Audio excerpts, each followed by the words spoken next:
السلام عليكم ورحمة الله وبركاته. إن الحمد لله الأكرم الذي خلق الإنسان وكرم وعلمه من البيان ما لم يعلم، فسبحان الذي لا يحصى امتنانه باللسان ولا بالقلم.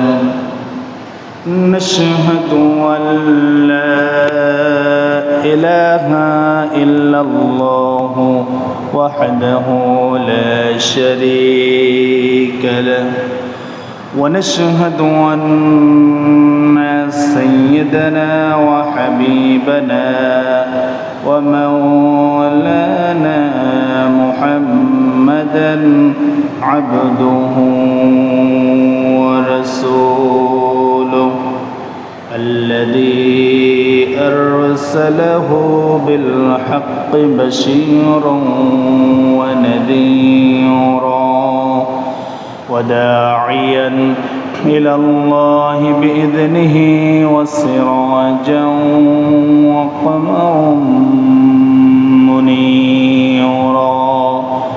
فقد قال الله تعالى في كلامه المجيد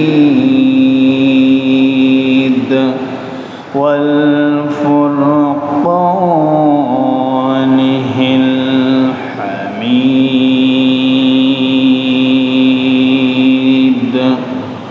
সকলেই বলি আউযু বিল্লাহি মিনাশ শাইতানির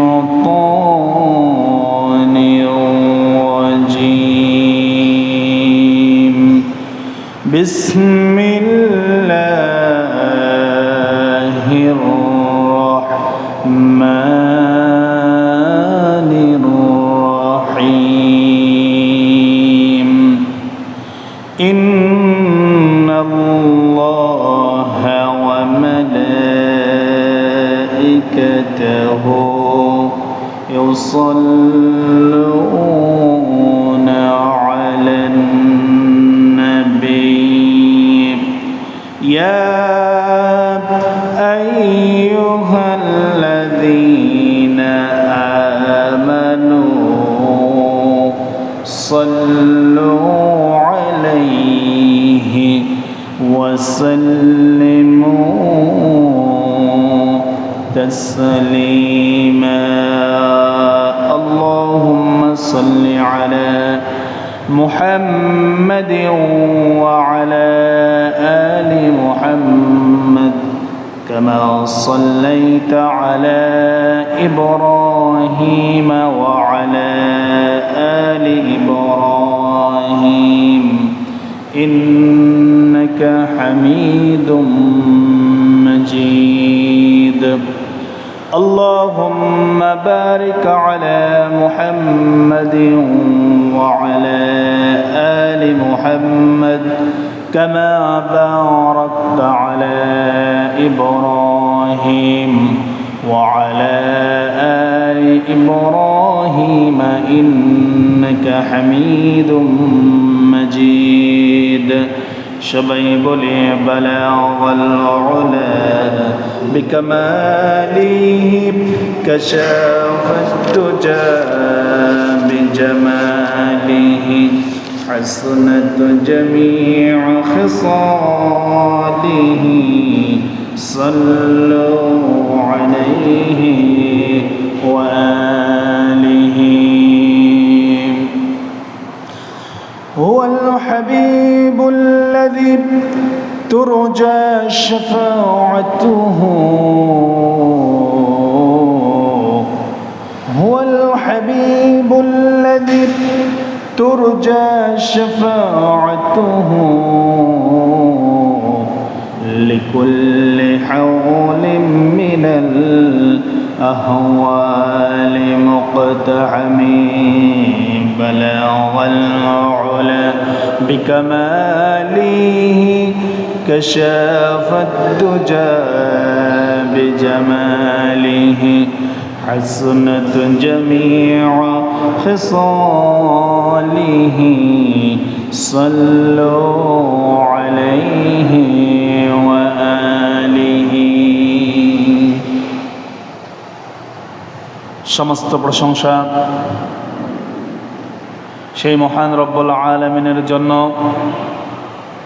যে আল্লাহ সুবহানাহু ওয়া তাআলা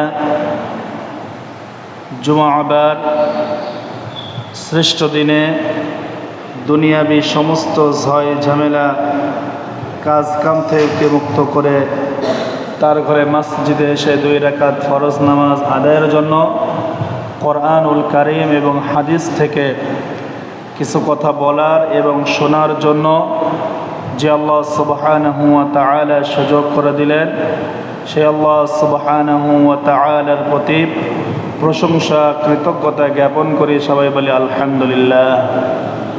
দরুদ ও সালাম পেশ করি বিশ্ব মানবতার মুক্তির দূত যিনি ছিলেন সর্বযুগের সর্বশ্রেষ্ঠ মহামানব সে রাসূলের প্রতি দরুদ ও সালাম পেশ করি সবাই বলি সাল্লাল্লাহু আলাইহি ওয়াসাল্লাম।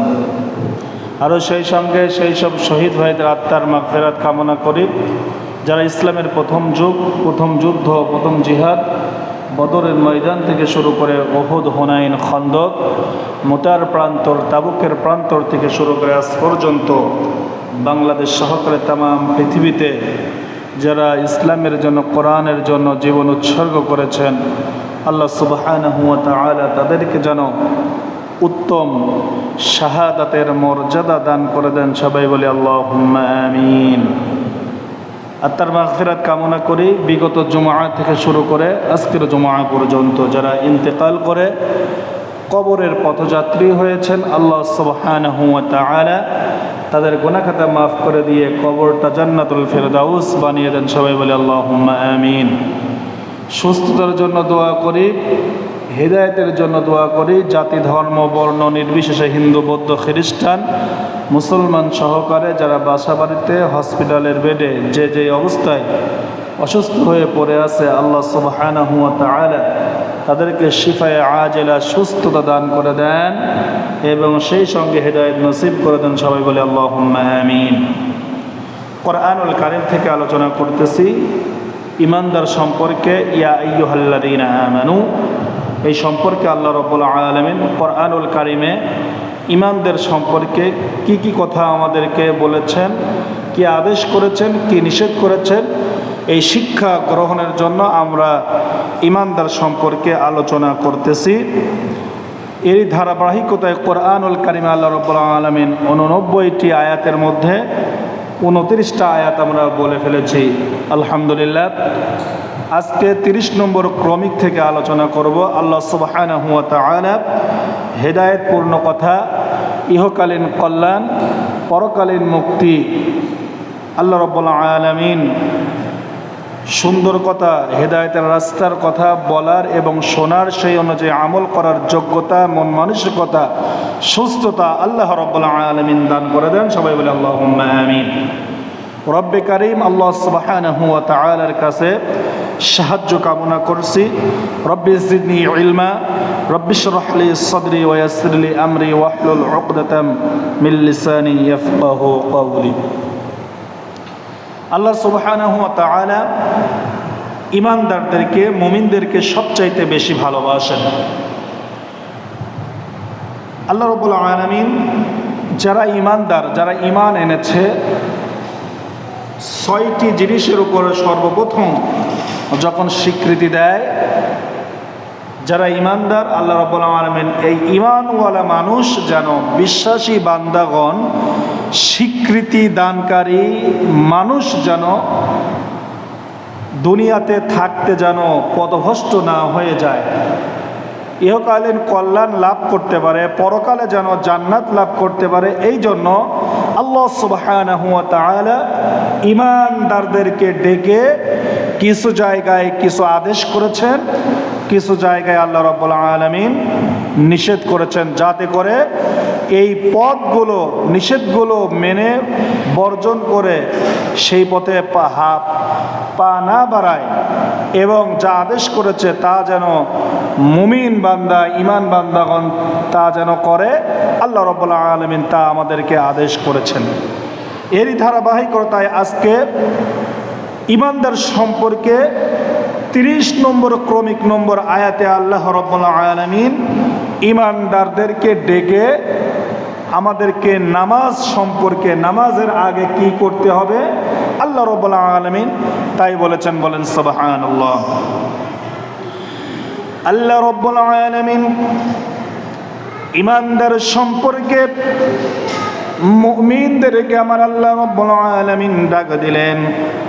সূরা মাইদার 6 নম্বর আয়াতে আল্লাহ রাব্বুল আলামিন ঈমানদার সম্পর্কে বললেন, ইয়া আইয়ুহাল্লাযীনা আমানু ইযা কুমতুম ইলাস সালাতি ফাগসিলু ওয়ুজুহাকুম وأيديكم إلى المرافق وامسحوا برؤوسكم وأرجلكم إلى الكعبين وإن كنتم جنبا فاطهروا وإن كنتم مرضى أو على سفر أو جاء أحد منكم من الغائط أو لامستم النساء فلم تجدوا ماء فتيمموا صعيدا طيبا فامسحوا بوجوهكم وأيديكم منه ما يريد الله ليجعل عليكم من حرج ولكن يريد ليطهركم وليتم نعمته عليكم لعلكم تشكرون বলেন আল্লাহু আকবার। আল্লাহ রাব্বুল আলামিন বিশাল বড় একটা আয়াত পরে এক পেজের মধ্যে অর্ধ পেজ, হাফ পেজ আল্লাহ রাব্বুল আলামিন ঈমানদার সম্পর্কে কিছু নির্দেশ দিয়ে আল্লাহ রাব্বুল আলামিন এই আয়াতটা নাজিল করলেন। আয়াতটা হচ্ছে ওযু সংক্রান্ত বিষয়। বলেন সুবহানাল্লাহ। পবিত্রতা বিষয় সম্পর্কে, মানুষ যে নামাজ পড়বে, মানুষ যে আল্লাহর বন্দিগি করবে, ইবাদত করবে, দাসত্ব করবে, গোলামি করবে, সর্বপ্রথম মানুষ ঈমান আনবে। কারণ যে আয়াত নিয়ে আলোচনা করা হচ্ছে সেই আয়াতটা হচ্ছে ঈমানদার সম্পর্কে। বলেন সুবহানাল্লাহ। একজন মানুষের সর্বপ্রথম নৈতিক দায়িত্ব হচ্ছে মানুষের ঈমান আনা, ঈমান মজবুত করা। আর ঈমানের পর সর্বপ্রথম তার ঈমানের বহির প্রকাশ হচ্ছে নামাজ পড়া। বলেন সুবহানাল্লাহ। আল্লাহ রাব্বুল আলামিন বলেন একজন ঈমানদারের সর্বপ্রথম দায়িত্ব নামাজ পড়া। এই নামাজ পড়তে গিয়ে যে ইবাদত, দাসত্ব আর বন্দেগী করলো, আমার কাছে মাথা নুইয়ে দিল, মাথা ঝুঁকিয়ে দিল, এই মাথা ঝুঁকিয়ে দেওয়ার আগে কিছু কার্যক্রম, কিছু পদ্ধতি আছে, কিছু পবিত্রতা আছে, কিছু কাজ করতে হবে। আল্লাহ রাব্বুল আলামিন ঈমানদারদেরকে যেন, ঈমানওয়ালারা যারা স্বীকৃতি দিয়েছে, যারা ঈমান এনেছে, তারা যেন নামাজ পড়তে যেন কোনো ক্রমে ত্রুটি না করে, ভুল না করে। আল্লাহ রাব্বুল আলামিন ঈমানদারকে ডেকে বললেন, ইয়া আইয়ুহাল্লাযীনা আমানু ইযা কুমতুম ইলাস সালাহ। আল্লাহ রাব্বুল আলামিন ঈমান ইমানদারদেরকে ডাকলেন, ও হে ঈমানওয়ালারা, ও স্বীকৃতি দানকারীরা, ও ঈমানওয়ালারা, বিশ্বাসীরা, ইদা কুমতুম ইলাস সালাত, যখন তোমরা নামাজের জন্য দাঁড়াবে, নামাজের জন্য প্রস্তুতি নিবে, নামাজের জন্য যখন মসজিদে যাবে, যখন নামাজের জন্য যাই নামাজে দাঁড়িয়ে যাবে, তখন তোমাদের সর্বপ্রথম কাজ হচ্ছে ফাগসিলু ওয়াজুহাকুম, সর্বপ্রথম তোমাদের নৈতিক দায়িত্ব হচ্ছে পানি দিয়ে তোমাদের মুখমণ্ডল তোমাদের ধৌত করা। বলেন সুবহানাল্লাহ। আল্লাহ রাব্বুল আলামিন এরপরে বললেন ওয়া আইদিয়াকুম ইলাল মারাফিক, আল্লাহ রাব্বুল আলামিন বললেন এরপরে মুখমণ্ডল 2-3 বার ধোয়ার পরে এরপরে 2 হাতের কোণ পর্যন্ত তোমরা তোমাদের ধৌত করতে হবে। বলেন সুবহানাল্লাহ। ওয়ামসাহু বিরুসিকুম, আর তোমাদের মাথা মাসিহ করতে হবে, পানি হাতের সঙ্গে নিয়ে পানি নিংড়ায়ে তোমাদের মাথার মুন্ডরে যেই চুল আছে এই চুলগুলো কান দিয়ে তোমরা মাসিহ করে মাথা মুছে ফেলবে। ওয়া আরজুলাকুম ইলাল কা'বাইন, আর তোমাদের পায়ের যে টাকনো আছে সেই গিরা পর্যন্ত তোমাদেরকে ধৌত করতে হবে। বলেন সুবহানাল্লাহ। তাহলে কয়টা বললেন আল্লাহ রাব্বুল আলামিন? ওযুর ফরজ কয়টা? 4টা। ওযুর ফরজ কয়টা? 4টা। আল্লাহ রাব্বুল আলামিন ঈমানদারদেরকে সর্বপ্রথম নামাজের জন্য দাঁড়ানোর আগে আল্লাহ রাব্বুল আলামিন ঈমানদারকে বললেন তোমাকে ওযু করতে হবে। ওযু জানে না, তাহলে নামাজ হবে কেমন করে? ওযু করতে হবে কেমন করে? বিশ্বনবী জনাবে মুহাম্মদুর রাসূলুল্লাহ সাল্লাল্লাহু আলাইহি ওয়াসাল্লাম বলেছেন, কোন ব্যক্তি যদি ওযুর শুরুতে বিসমিল্লাহির রহমানির রহিম না বলে তার কোনোদিন ওযু হবে না, তার কোনোদিন ওযু হবে না। ওযু যেমন তেমন করে কোনো মতো করে হাত পা ধুয়ে দৌড় মারে বোঝাও যায় না কিভাবে তার মুখমণ্ডল ধৌত করলো, কিভাবে তার হাতগুলো ধৌত করলো, কিভাবে মাথা মাসেও করলো, কিভাবে পায়ের টাকনোগুলো ধুলো। এই যত্নবান হলো না মানুষ, সে নামাজ পড়লো, আপনার নামাজ ওযু হলো না, আর আজে নামাজ পড়লেন, আপনার নামাজ কোনোদিন ওই কাঙ্ক্ষিত নামাজ হবে না, কাঙ্ক্ষিত নামাজ হবে না। আল্লাহ রাব্বুল আলামিন ঈমানওয়ালাকে, ঈমানদার যেন পদচ্যুত না হয়ে যায়, ঈমানদারকে ডেকে বললেন তোমাকে নামাজ পড়ার আগে তোমাদের মুখমণ্ডল আগে ধুতে হবে। একটার আর একটা উল্টা পাল্টা হলে কিন্তু নামাজ হবে না। আগে হাত ধুতে যাবেন, কোনো পর্যন্ত তা হবে না। আগে পা ধুতে যাবেন, তা হবে না। আল্লাহ যেটা নির্দেশ করেছেন সেই নির্দেশ মোতাবেক পার্ট টু পার্ট, ধাপ বাই ধাপ আপনাকে সেই কাজই করতে হবে। কারণ আল্লাহ রাব্বুল আলামিন বলেছেন আগে আপনাকে মুখমণ্ডল ধৌত করতে হবে। বলেন সুবহানাল্লাহ। তার মানে চুলের যে আগা, কপালের যে আগা পর্যন্ত শুরু করে এই কানের এই পর্যন্ত, এইটুক পর্যন্ত আপনাকে ধৌত করতে হবে। এরপরে আপনার এই কোন পর্যন্ত আপনাকে 2 হাতের আগে ডান হাত, তারপরে বাম হাত, এই হাত ধৌত করতে হবে, মাথা মাসেহ করতে হবে। কারণ ওযুর ভিতরে আল্লাহ রাব্বুল আলামিন বলেন যে ওযুর সুন্নাত 3টা আর ওযুরের ভিতরে ফরজ হচ্ছে 4টা। এইটা যদি আপনি না করেন, ওযুর ভিতরে যদি আপনার ফরজ বাদ যায় তাহলে ওযু হবে না। ওযুর ভিতরে ফরজ যদি বাদ চলে যায় আর ফরজের মধ্যে যদি উল্টা পাল্টা হয়, একটা উল্টা পাল্টা হয়, তাহলে আপনার নামাজ হবে না।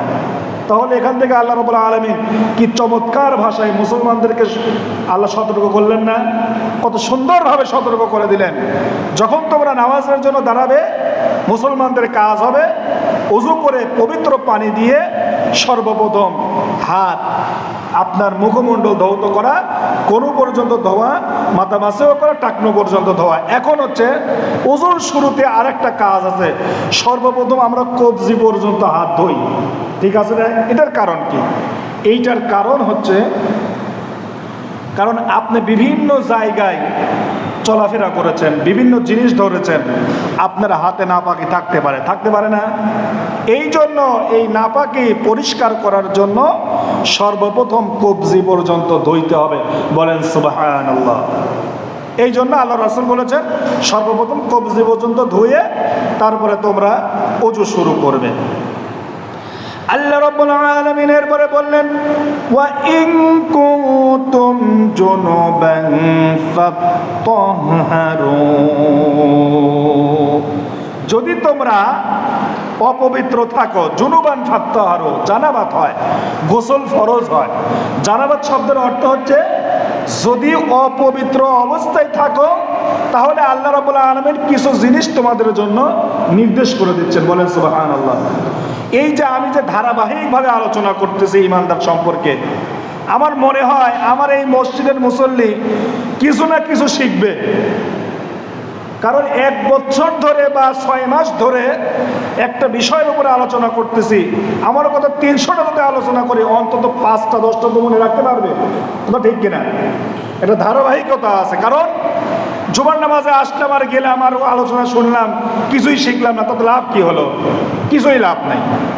আল্লাহ রাব্বুল আলামিন বলেন ওয়া ইন কুনতুম জুনুবান ফাত্তাহহারু, যদি তোমরা অপবিত্র অবস্থায় থাকো, অর্থাৎ যদি তোমরা স্ত্রী সহবাস করো অথবা স্বপ্নদোষের মাধ্যমে যদি তোমাদের নাপাকি হয়ে যায়, অথবা বিভিন্ন ধরনের যে নাপাক হলে পরে গোসল ফরজ হয়ে যায়, সেইটা যদি হয় তোমরা ফাত্তাহহারু, তোমরা পবিত্রতা অবলম্বন করো। বলেন সুবহানাল্লাহ।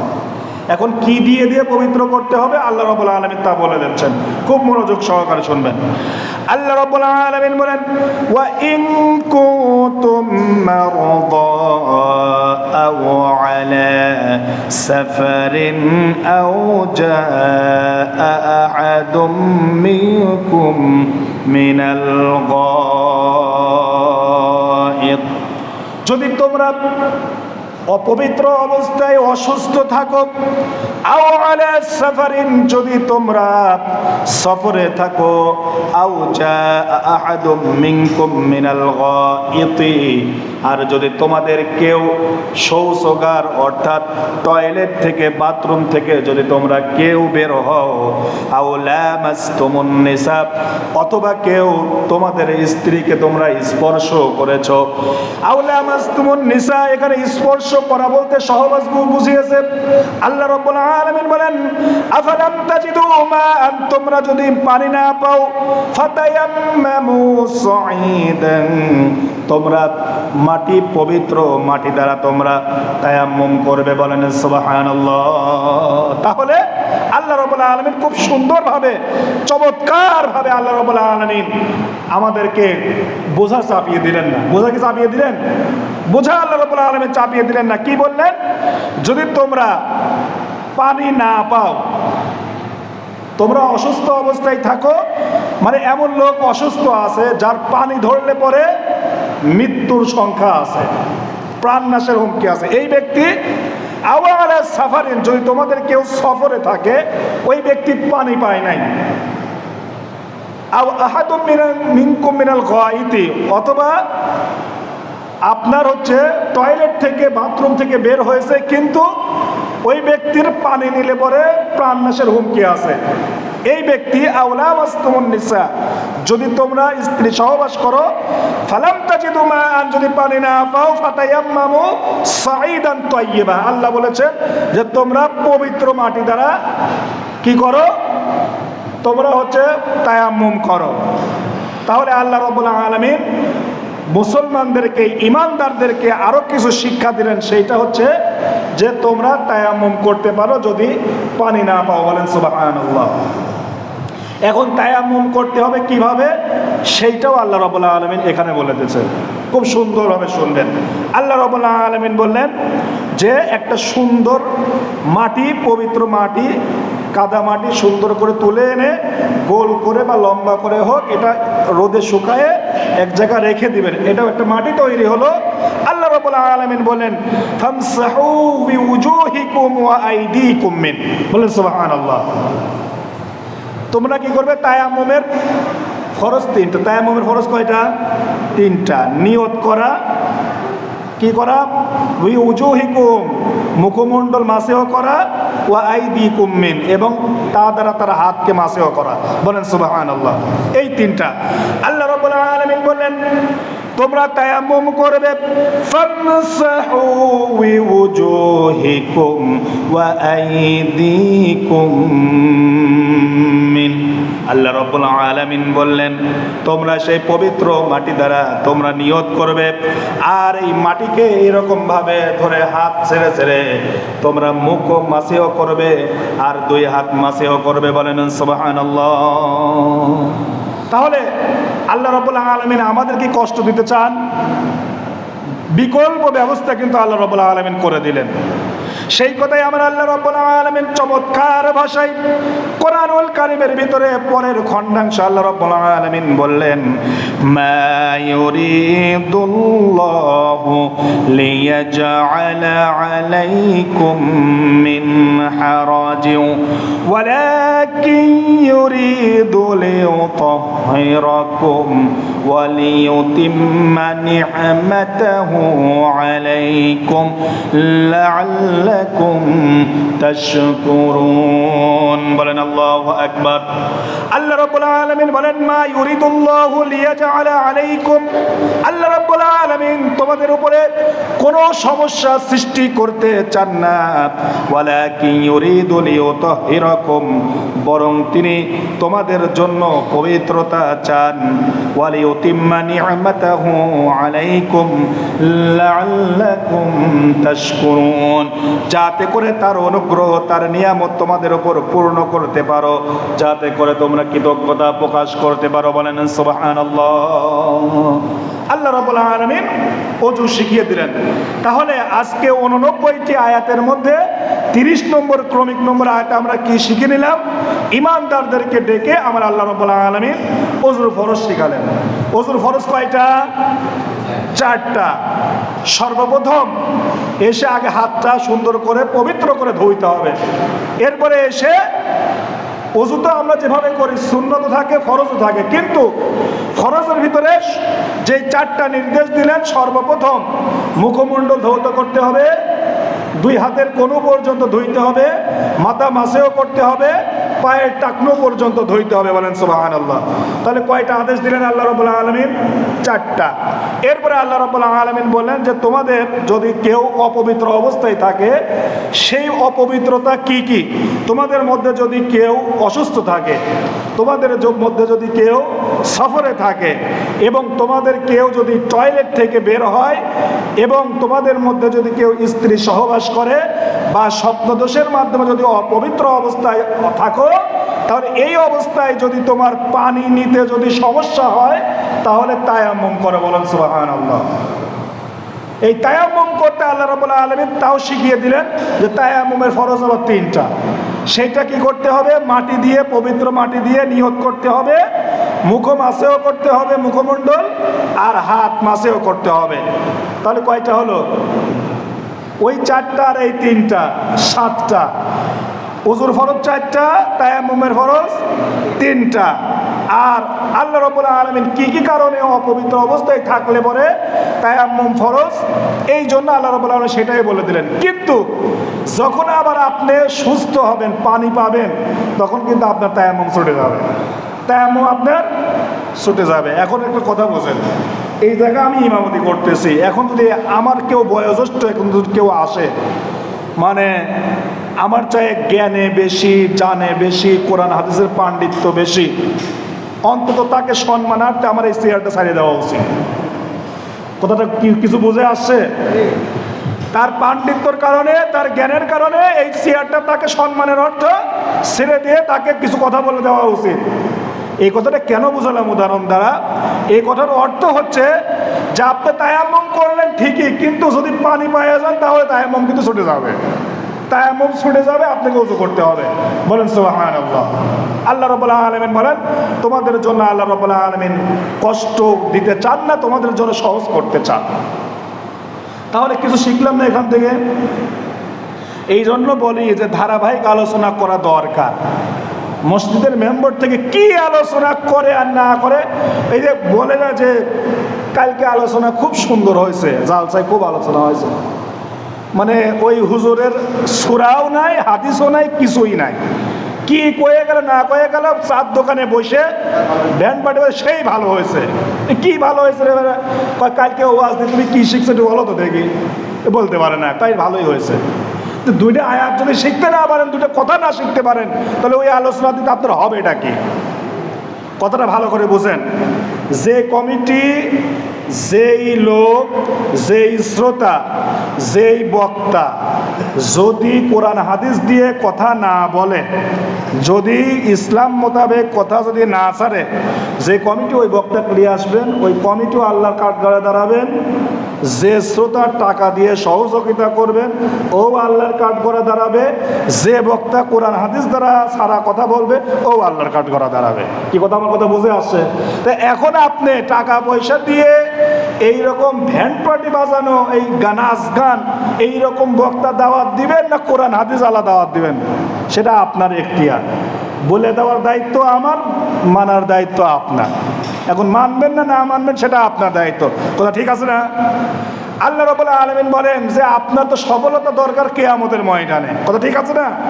আল্লাহ রাব্বুল আলামিন বললেন যে তোমরা কোরআন হাদিস থেকে সেই মতো উপদেশ নাও। তাহলে ইবাদত বন্দেগীর সর্বপ্রথম শর্ত হচ্ছে পবিত্র হওয়া। শরীর পাক হতে হবে, কাপড় পাক হতে হবে, জায়গা পাক হতে হবে। কারণ আপনার শরীর পাক না, আপনি ওযু করলেন ঠিকই, কিন্তু হারাম খাইয়া যাচ্ছেন খালে, তাহলে আপনার নামাজ হবে কেমন করে? আপনি পোশাক পবিত্র আছে কিন্তু ওযু করলেন, নামাজ কেমন করে হবে? এই জন্য শরীর পাক হতে হবে, কাপড় পাক হতে হবে, নামাজের জায়গা পাক হতে হবে, এইগুলো সতর্ক থাকা হতে হবে, এইগুলো কাজ করতে হবে। যে এই কাজগুলো যে আপনি করতে হবে, তাহলে এই কাজগুলো আল্লাহ রাব্বুল আলামিন শিখালেন না? আল্লাহ রাব্বুল আলামিন বলেন যে নামাজের জন্য তোমরা যখন দাঁড়াবে তখন যেন তোমরা পবিত্রতা অর্জন করবে। বলেন সুবহানাল্লাহ। যাতে করে আল্লাহর কৃতজ্ঞতা তোমরা প্রকাশ করতে পারো। সব বলেন সুবহানাল্লাহ। আল্লাহ রাব্বুল আলামিনের পরে 31 নম্বর ক্রমিক নম্বরে আল্লাহ রাব্বুল আলামিন ঈমানদারদেরকে ডেকে কি বললেন, এইটা আমরা এখন আবার শুনব। আল্লাহ রাব্বুল আলামিন সূরা মাইদার 8 নম্বর আয়াতে আল্লাহ রাব্বুল আলামিন ঈমানদারদেরকে ডাকলেন, যারা ঈমানওয়ালা, যারা বিশ্বাসী, যারা স্বীকৃতি দানকারী, যারা একনিষ্ঠভাবে ঈমান এনেছে। আল্লাহ রাব্বুল আলামিন বললেন, ইয়া আইয়ুহাল্লাযীনা আমানু কুনু কাওয়ামিনা লিল্লাহি শুহাদাআ বিল কিসত ওয়ালা يجرمنكم شنآن قوم على ألا تعدلوا اعدلوا هو أقرب للتقوى واتقوا الله إن الله خبير بما تعملون।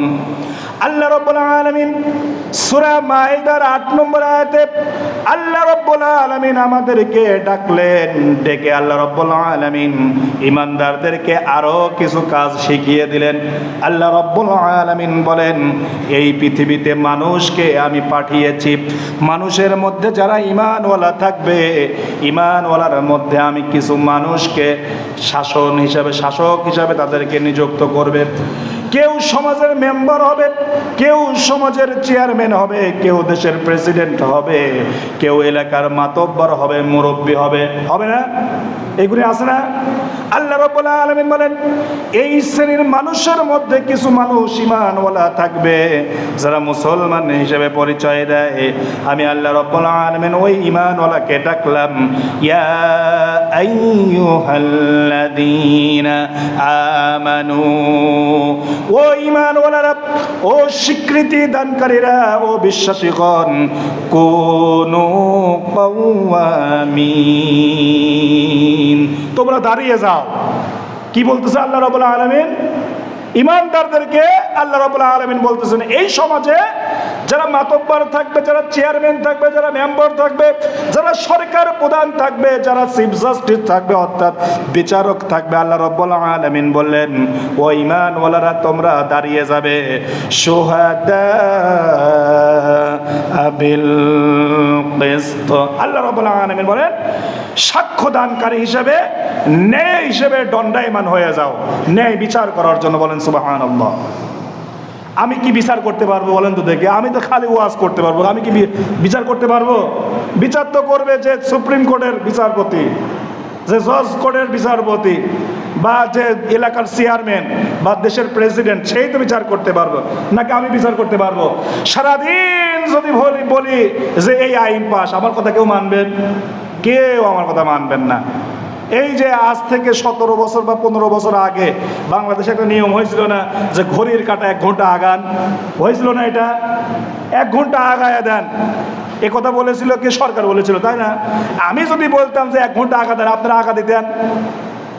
সবাই যখন 1 ঘন্টা আগা দিতে বললো সময়, তখন যখন 12টা বাজে তখন 1টা বাজে যায়, যখন 1টা বাজে তখন 2টা বাজে। কেউ ভুল করে আবার 12টার সময় 1টা মনে করে, 2টা মনে করে আজান দিয়ে ফেলা হয়েছে। এরকম ঘটনাও এই বাংলাদেশে ঘটছে। তার মানে কি বোঝালো? যে দেশের প্রেসিডেন্ট, দেশের চিফ জাস্টিস বা যিনি বিচারপতি, তিনি যে বিচার করতে পারেন, আল্লাহ রাব্বুল আলামিন ওই ঈমানওয়ালাকে আল্লাহ রাব্বুল আলামিন ডাকলেন কুনু কাওয়ামিনা লিল্লাহি শুহাদা বিল কিসত। ওই ঈমানওয়ালারা তোমরা দাঁড়িয়ে যাও, কিসের জন্য? ন্যায় বিচার করার জন্য। আল্লাহ রাব্বুল আলামিন বললেন ওয়ালা ইয়াজরিমান্নাকুম শানাআনু কওমিন আলা আল্লা তা'দিলু। কোন কওম, কোন জাতি, কোন এলাকা, কোন সম্প্রদায়, কোন নেতা যদি তোমাদের শত্রুতা যেন তোমাদেরকে কোনোভাবে প্রচিত না করে, তোমরা ইনসাফ করবে না। বলেন সুবহানাল্লাহ। আল্লাহ রাব্বুল আলামিন বলেন কোন নেতা এসে যদি তোমাদেরকে প্রচিত না করে, মানে এসে যে চাপ টাপ দেয় যে এই বিচার করো, এইটা করো, তাহলে তোমরা ওই বিচার তোমরা করবে না, পক্ষপাতিত্বমূলক বিচার তোমরা করবে না। আল্লাহ রাব্বুল আলামিন এর আগে 2-1 সপ্তাহ আগে এই বিষয়ে আরেকটা আয়াত আছে যাকে কোরআনের মুতাশাবিহ আয়াত বলে। এই আয়াতটা কোরআনে সূরা নিসার মধ্যে আরেক জায়গায় আছে। আল্লাহ রাব্বুল আলামিন ওই জায়গা বলেছিলেন যে তোমাদের পিতা, তোমাদের নিজেদের, তোমাদের আত্মীয় স্বজনের বিরুদ্ধে গেলে পরেও তোমরা সঠিক বিচারে কি করবে? রায় দিবে। এখন বলেন তো যে যিনি কোরআন মানে না, যিনি ইসলাম মানে না, যিনি কোরআনের পথে থাকে না, কোরআনের সংগঠনে থাকে না, সে কোনোদিন ন্যায় বিচার করবে? এ কথা পাগলও বিশ্বাস করবে না, শয়তানও বিশ্বাস করবে না। কারণ শয়তান বলে, মাঝে মাঝে বলে যে এই মানুষগুলো এমন এমন পাপ কাজ করে, আমি তো আল্লাহর হুকুম মানিছিলাম না একটা, কয়টা? খালি আল্লাহ বলেছিল আদমকে সেজদা দিও না, দাও, আমি সেজদা দিয়েছিলাম না, এই কারণে আমি শয়তান হয়ে গেছি। আমার চাইতে বড় বড় শয়তানি কাজ এরা করে। তাহলে শয়তান তো বিশ্বাস করে যে যে কোরআন মানে না, হাদিস মানে না, কোরআনের পক্ষে থাকে না, সে কোনোদিন ন্যায় বিচার করবে না। এখন বলেন তো দেখি এই আয়াত অনুযায়ী, সূরা মায়েদার 8 নম্বর আয়াত অনুযায়ী কত নম্বর মুসলমান আমরা? একটা বই আছে কবিরা গুনাহ নামে। কি বই? কবিরা গুনাহ। ওই বই পড়তে গিয়ে আমি দেখেছিলাম মানুষকে জাহান্নামে যাওয়ার জন্য একটা গুনাহই যথেষ্ট। মানুষের জাহান্নামে যাওয়ার জন্য একটা গুনাহই যথেষ্ট। আর মানুষকে জান্নাতে যাওয়ার জন্য আল্লাহর একটা অনুগ্রহ দরকার। বলেন সুবহানাল্লাহ। তার মানে কি বুঝলেন? আল্লাহ যদি একবার যদি আপনাকে ধরে, যদি জাহান্নামে যাওয়ার জন্য একটা গুনাহ ধরে, তাহলে এই আয়াত অনুযায়ী কোরআনের পক্ষে যদি বিচার ফয়সালা করার জন্য যদি না থাকেন, তাহলে কোথায় যাবেন? এই ঈমানওয়ালা হওয়া যাবে। এই সূরা মায়েদার 8 নম্বর আয়াত অনুযায়ী ইয়া আইয়ুহাল্লাযিনা আমানু, ঈমানদার বলে ডাকলেন। এখন আল্লাহ বলেন ন্যায় বিচার করো। আর যিনি ন্যায় বিচার করবে তাকে যদি আমি আপনি সাপোর্ট না করি, তাহলে ন্যায় বিচার করবে কেমন করে? কথা ঠিক আছে না? এমনি এমনি কি ন্যায় বিচার করতে পারবে? এই ন্যায় বিচারের জন্য আপনি আমি যদি সাপোর্ট না দেই, আল্লাহ রাব্বুল আলামিন বলেন তুমি কখনো ঈমানদার বলে দাবি করতে পারো না। ঈমান, যার ঈমান নাই, ঈমানের বিপরীত কিন্তু কাফের। ঈমানের বিপরীত কি? কাফের। তার মানে আপনি কাফের বলে গণ্য হবেন। তাহলে সাবধান, কানে কিন্তু এখন পৌঁছে গেল আপনার ভিতরে যে যিনি সত্য বিচার করবে তার পক্ষে রায় দিতে হবে, না হলে কিন্তু ইমানদার হওয়া যাবে না। আর ওয়ালা ইয়াজরিমান্নাকুম শারআনু কওমিন আল্লাহ তাআদিলু, আল্লাহ বলেছেন তোমাদেরকে এমন সম্প্রদায়, এমন নেতা, এমন কওম যে এসে যেন তোমাদেরকে চাপাচাপি না করে সেই বিচার তোমরা করবে না, যেটা ন্যায় সেটাই করতে হবে। এখন বলেন তো দেখি যে বিগত 17 বছর ধরে যেই কয়টা আলেমকে মারা হয়েছে গুলি করে, কথাটা ভালো করে বুঝেন, একটাও বানা কথা বলবো না, সব কোরআন হাদিসের দলিল আছে। এরপরে আপনার জেনা ব্যভিচারের লাইসেন্স দিয়ে বৈধতা দেওয়া হয়েছে, সুদকে বৈধতা দেওয়া হয়েছে। এখন বলেন তো দেখি যারা যারা সর্বপ্রথম এই ভোটটা দিয়েছিলেন তাদের আমল নামায় গুনাহ পৌঁছাবে কি পৌঁছাবে না? কথা কয় না, পৌঁছাবে কি পৌঁছাবে না? তওবা না করলে পৌঁছে যাবে কিন্তু, কারণ তওবা করলে আপনার আল্লাহ মাফ করে দিবে। কারণ হাবিলকে হত্যা করার কারণে কাবিলের আমল নামায় যদি গুনাহ যায় হত্যা করার, এই পৃথিবীর যত হত্যা করবে সব কাবিলের আমল নামায় যাবে একটু করে। আপনি যে সাপোর্ট দিয়ে দিয়ে যে জনগণের সম্পদ মেরে দেওয়ার সহযোগিতা আপনি করেছেন, এই গুনাহ আপনি নেবেন না? কারণ আপনার একটা ভোটে একটা এমপি হয়, একটা ভোটের কারণে একটা মন্ত্রী হয়, একটা ভোটের কারণে একটা সরকার গঠন করে। আপনি সরকার গঠন করে তাকে চুরি করা, লাইসেন্স দেওয়া, হত্যা, রাহাজানি, চোর, বাটপারি, জেনা, ব্যভিচারী, আলেম হত্যা, যত ইসলামিক কাজ সব সহযোগিতা আপনি করেছেন, আপনি গুনার ভাগ নেবেন না? দলিল কোরআন শরীফে আছে, আল্লাহ বলেন ইয়াউমা নাদউ কুল্লা উনাসিম বিইমামিহিম, কিয়ামতের দিন আমি নেতা সহকারে তাদেরকে ডাকবো। কোন নেতা? আপনার এলাকার সে যে নেতারা আপনি পথ ধরে চলেছেন, যে নেতা আপনাকে মদ খাওয়ার লাইসেন্স দিয়েছে, যে নেতা আপনাকে হত্যা, রাহাজানি, মানুষের টাকা পয়সা লুটপাট করার সহযোগিতা করেছে, আল্লাহ বলবে এখন জাহান্নামে ঢোক। ওই ব্যক্তি বলবে যে আমি তো জাহান্নামে যাব না।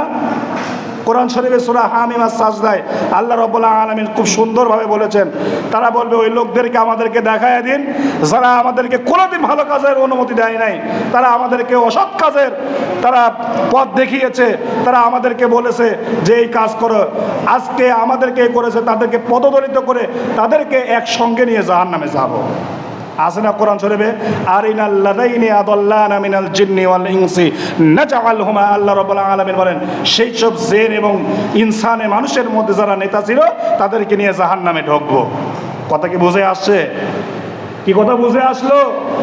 এই জন্য আগামীতে বুঝে শুনে, আমি আপনাকে বলতেছি না এই দলে, আমি কোনো দলের পক্ষে কথা বলি না, আপনি যেটা সৎ মনে হবে, কারণ আপনার দলিলের দাগ নম্বর কোনটা, আর তরকারি কিনতে গেলে পরে কোন পটল, কোন বেগুন কত, আর কোন জায়গায় কয় কাঠা জমি আছে, এটা তো খুব ভালো বোঝেন। এইটাও আপনি খুব ভালো করে বোঝেন কোনটা ভালো আর কোনটা মন্দ। এই হিসাবে আপনি এইটা মোতাবেক আপনার নিজের বিবেকের রায়টা আপনি দিবেন, না দিলে পরে আপনি কিন্তু ধরা খাবেন। যদি মনে করেন যে কাউকে দেবো না, চুপ করে বসে থাকবে, তাহলে কিন্তু মুনাফিকের খাতার নাম যাবে। কারণ শয়তান কিন্তু বসে থাকবে না, শয়তান বসে কখনোই থাকবে না। ভাই এসপার নয় ওসপার, এই পথে থাকা লাগবে না ওই পথে থাকা লাগবে, যে কোনো এক পথে থাকা লাগবে। আর যদি না থাকেন মাঝখানে বসে থাকলে মুজাবজাবিনা বাইনা যালিক, মুনাফিক হিসেবে গণ্য হবেন। কথা ঠিক আছে? ওয়ালা ইয়াজরিমান্নাকুম শারআনু কওমিন আল্লা তাআদিলু, আল্লাহ রাব্বুল আলামিন বলেন ইউদিলু, তোমরা ন্যায় ইনসাফের বিচার করবে। বলেন সুবহানাল্লাহ। একমাত্র ন্যায় ইনসাফের বিচার কোরআন ছাড়া কেউ করতে পারে না। আপনি যত মত, যত দল, যত কিছু করেন, যাই দেখেন না কেন, কোরআন ছাড়া একমাত্র ন্যায় বিচার কেউ কোনোদিন দেখাতে পারবে না। আল্লাহ রাব্বুল আলামিন বলেন ইউদিলু হুয়া আকরাবু লিত-তাকওয়া, আল্লাহ বলেন তিনি হচ্ছেন নিকটবর্তী, হচ্ছে আল্লাহকে তাকওয়ার নিকটতম এবং আল্লাহকে ভয় করো। বলেন সুবহানাল্লাহ। তোমরা ইনসাফ করো, তাকওয়ার নিকটতর এবং আল্লাহকে ভয় করো। ওয়াত্তাকুল্লাহ ইন্নাল্লাহ খাবীরুম বিমা তা'মালুন, নিঃসন্দেহে আল্লাহ সব বিষয় সম্পর্কে আমাদেরকে জানেন। এই যে এতক্ষণ কথা বললাম, শেষে আল্লাহ কি বলেন? খাবীর, তোমরা যা কিছু করো না কেন, গোপন প্রকাশে সব আমি বিমা তা'মালুন, সব কিছু জানি। তার মানে এখানে কি বোঝা গেল? কথাগুলি কি একটু করা হয়ে গেল, তাই না? কথা কি আমার নাকি আল্লাহ? আল্লাহর কথা বলেছে, আমার বাপ দাদার কথা একটাও বলে নাই। কারণ আপনার পায়ে কোরাল মারবেন কি আপনি জাহান্নামে ঢুকবেন নাকি জান্নাতে ঢুকবেন, দায়িত্ব আপনার। মায়ের পেট থেকে একা একা বের হয়েছেন, আবার কবরে যাওয়ার সময়ও একা একাই যাবেন, কোনো বন্ধু যাবে না, কেউ যাবে না। বরং কোরআন শরীফে এই আয়াতও আসছে, 25 পারাতে এই আয়াতটা আছে। আল্লাহ বলেছেন যে একমাত্র মুত্তাকি বন্ধু ছাড়া সব পর হয়ে যাবে। আপনি যদি কোনো কোরআনওয়ালা মানুষের সঙ্গে থাকেন, আপনার দোয়া চাইতে হবে না। তাহাজ্জুদ নামাজ হোক, 5 ওয়াক্ত নামাজ হোক, যেভাবেই হোক আপনার জন্য দোয়া সে করবেই। আর ওই যে সিগারেট টানা, ওই যে আপনি মদ খাওয়া বন্ধুর সাথে থেকেছেন, কোনোদিন গোরস্থানে এসে একবার দোয়াও করবে না আপনার নামে, কোনোদিন আপনাকে ঠিকও করবে না, কোনোদিন আপনার ওই ফেরেশতার হাতে যে বাটামের বাড়ি খাবেন, ওই বাটামের বাড়িও আপনাকে বাঁচাবে না। আছে এরকম বন্ধু আছে যে কিছু করবে? ও আর ইসলামিক যে লোক, সে তো নিজের পিতা মাতার জন্য দোয়া করে না, সে বন্ধুর জন্য দোয়া করবে কখন? আসুন, আল্লাহ রাব্বুল আলামিন আজকেও 2টা আয়াত নিয়ে বেশি কথা বলতে পারি নাই। আল্লাহ রাব্বুল আলামিন সূরা মায়েদার 6 এবং 8 নম্বর আয়াতে আল্লাহ রাব্বুল আলামিন যা বলেছেন এই বিষয়ে আল্লাহ রাব্বুল আলামিন আমাদেরকে আমল করার তৌফিক দান করুন। সবাই বলে আল্লাহুম্মা আমিন। আসসালামু আলাইকুম ওয়া রাহমাতুল্লাহি ওয়া বারাকাতুহু। যারা সুন্নাত নামাজ পড়েন তারা সুন্নাত নামাজ পড়ে নেন।